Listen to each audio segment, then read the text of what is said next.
Ma'am நஸ்ரியான்னு எழுதிட்டு ஆமாம், அன்றைக்கி வந்து கிளாஸ் முடிஞ்சேன்னா தான். இப்போ வந்து உன் ஃப்ரெண்ட் நஸ்ரியா. அப்போ வந்து ஹெட் மாஸ்டர் வராங்க மேம். பெசாமர் அவர் வந்தால் வரட்டும். நஸ்ரியா வந்து நீ எங்கே போகிற? கிளாஸ் ஸ்டார்ட் ஆகணும்னு போகாது. ப்ளீஸ் போ. நஸ்ரியா வந்து அவனோட ஃப்ரெண்ட் தானே. அப்போ நஸ்ரியா அவளோட ஃப்ரெண்ட். யார் தெரியுவாங்க? ஹெட் மாஸ்டர் வராங்க. ஓகே முத்து, அவனோட ஃப்ரெண்டு நஸ்ரியா. நமக்கு நஸ்ரியா அவனோட ஃப்ரெண்டு. இப்போ வந்து taking class. Okay.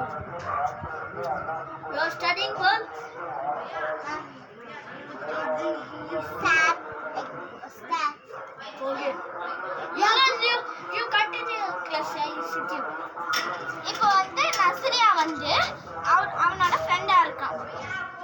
நஸ்ரியா வந்து அவனோட ஃப்ரெண்டாக இருக்கும்போது அவன்கிட்ட ஹெல்ப் கேட்கும்போது அவன் போயிட்டானா வந்து போ.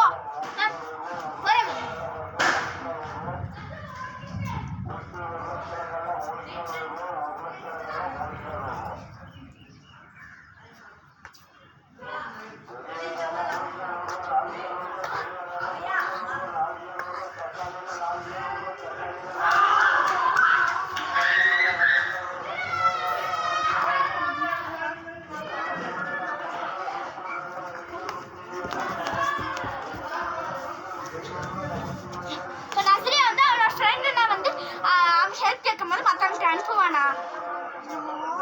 இல்லை தானே. ஓகே, அது வந்து கம்மிங்.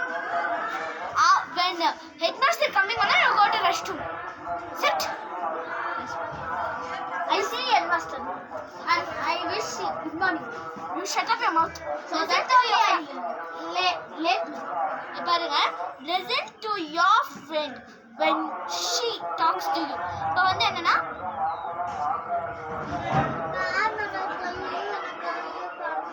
உட்காரு, நான் பார்க்குறேன். நீ அப்புறமே ஸ்டாஃப் ரூம் வா, நீ உட்காரு. இப்போ வந்து உன் ஃப்ரெண்டு பேசுறானா வந்து நீ லிசன் பண்ணவே மாட்டியா? லிசன் பண்ணுவாங்க. Give honest answer to your friend.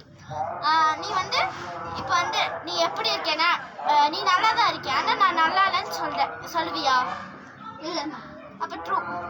Celebrate your friends அச்சீவ்மெண்ட்ஸ்னா பர்த்டே, அதுக்கப்புறம் அவன் வந்து கிஃப்ட் வாங்கிட்டான், அவள் வந்து கிஃப்ட் வாங்கிட்டான்னா வந்து நீங்கள் ப்ரௌடாக நினைப்பீங்க தானே?